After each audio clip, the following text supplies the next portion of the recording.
Assalomu alaykum. Bugun biza ish kunimizni Saif Optima klinikasining Andijon shahridagi bo'limida boshladik. Bugun biz Andijon viloyati va shahri aholisiga ko'zning g'ilayligi yoki ko'zning yuqori qovog'ini osilishi yoki ba'zi holatlarda ko'zga protez kerak bo'lgan holatlarda yordam berish va maslahat berish maqsadida kelib ishlayapmiz. Bugungi kunda ertalabdan biz bemorlarni ko'rib, tekshirib, maslahat berib, kunning ikkinchi yarmida operatsiya muolajalarini bajaramiz.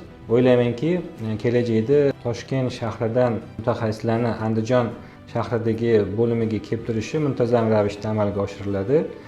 Agar siz Toshkentdagi mutaxassislarni ko'rikka kirmoqchi bo'lsangiz, Andijon filialimizga kelib, ro'yxatdan o'tib, tekshirishdan o'tib, Toshkent mutaxassislarini qabuliga yozilib, tayyorgarlik qilib qo'yishingiz mumkin. Rahmat.